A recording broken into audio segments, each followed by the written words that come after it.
I missed it once, but never again. It started with cats, and it's going to end in a bougie hotel. This is my story on the road to 60. I had my cats, Winston and Willoughby, for 18 years, and I rescued them from the Chatsworth shelter.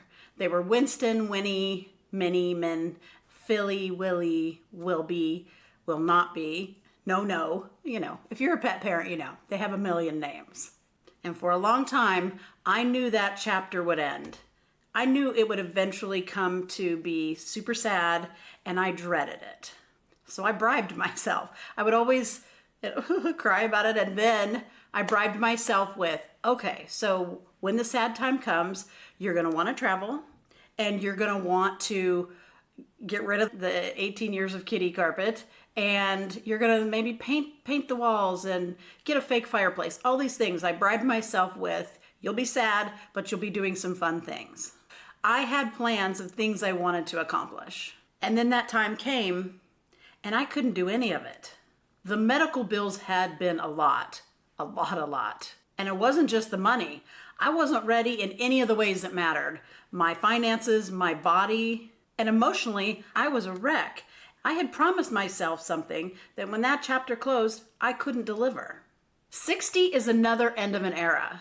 And because I've seen myself arrive at one of those moments and not be ready for it, I am not doing that again. That's what this series is all about. Not because I have a great plan all figured out, or not because I've already fixed the finance thing or the health thing or any of the other things, but because I've already watched what it looks like when I've come to the end of something I knew was happening and I wasn't ready for it.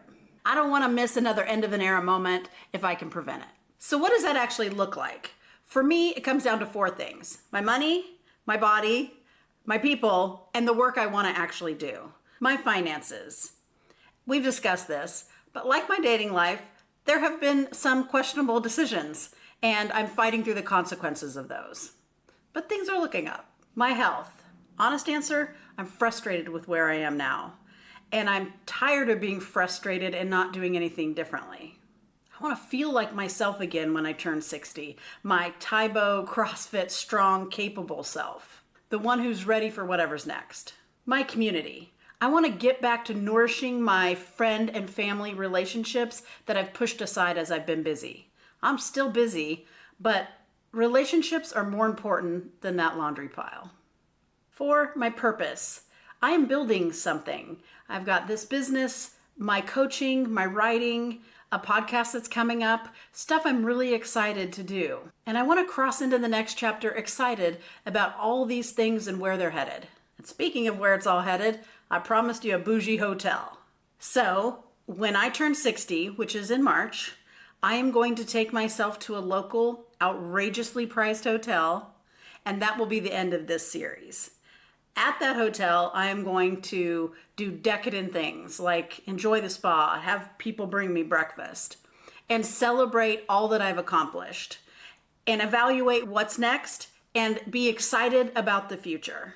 That's what I'm building toward, and I'm bringing you along for the ride. So finance, health, community, and purpose. One series, 1 year of living it out loud.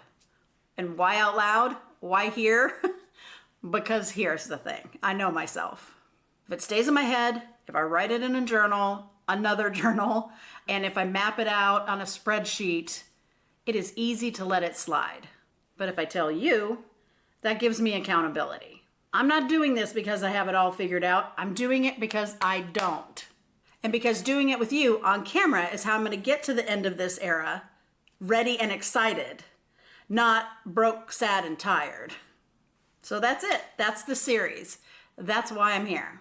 The next video in this series is coming soon, and it's on finance and one of those questionable decisions I made. And I'll link up here one of the videos that I just loved making on the critical voices in our head. I think you should check it out.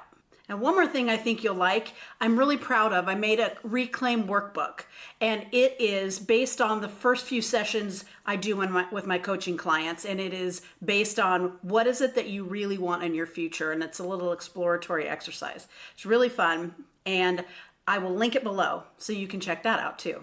Together, we're building a life we love. This is GenX Missy. Until next time.